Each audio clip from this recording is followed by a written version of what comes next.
kulit kerbau.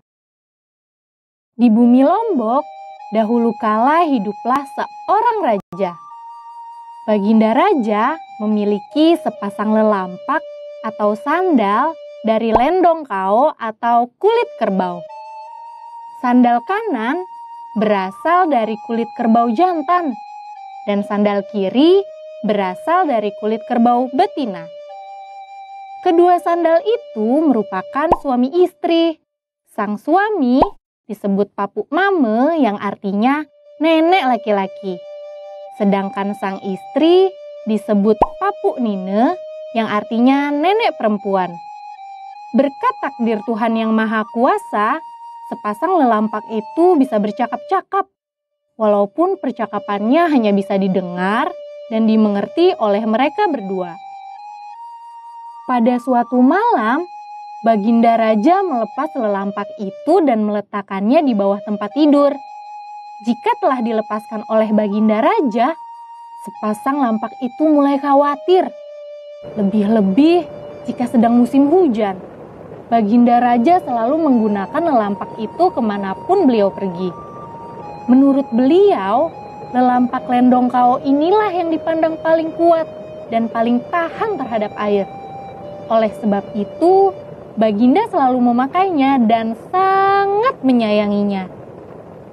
Setiap malam, jika lelampak itu telah dilepas dan diletakkan di bawah kolong tempat tidur, datanglah seekor tikus yang mengintipnya. Maklumlah, kulit binatang apa saja yang baru terendam air akan mengeluarkan bau yang sangat digemari oleh tikus. Hal inilah yang sangat dikhawatirkan oleh lelampak jantan. Bukan! Demikian biasanya lelampak jantan memanggil istrinya. Iya, Sahut lelampak betina. Jika begini terus keadaannya, setiap malam selalu terus diintip oleh tikus yang kelaparan itu, akhirnya kita akan menjadi mangsanya. Bagaimana kalau kita memohon kepada Yang Maha Kuasa agar kita dijadikan sepasang tikus? jika kemauanmu begitu, aku menurut saja. Jawab istrinya. Kalau demikian, mari kita berdoa bersama agar Tuhan menjadikan kita sepasang tikus. Kalau kita menjadi tikus, tikus-tikus yang lain pasti tidak berani mengganggu kita. Dengan demikian, semua sisa-sisa makanan yang ada di dapur istana dapat kita kuasai berdua. Mereka pun mulai berdoa. Ya Tuhan kami, jadikanlah kami sepasang tikus. Atas kekuasaan Tuhan, sepasang lelampak itu berubah menjadi 2 ekor tikus yang besar.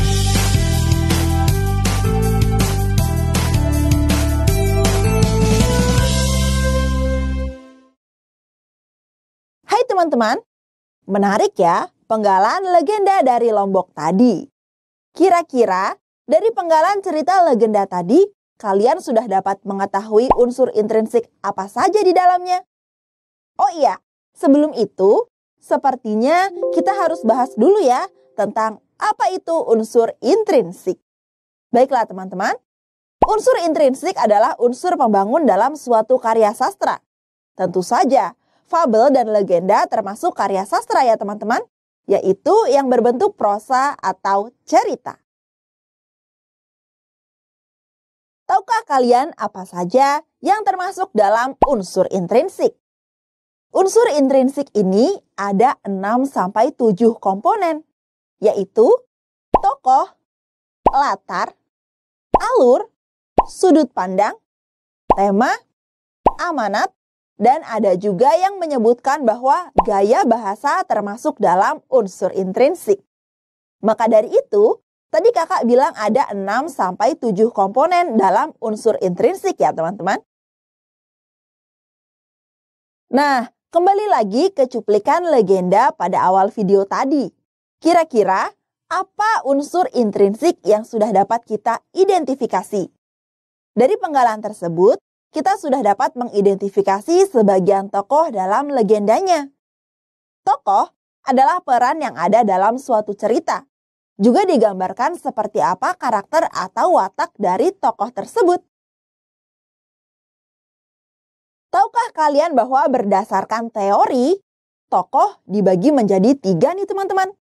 Ada tokoh protagonis, antagonis, dan tritagonis.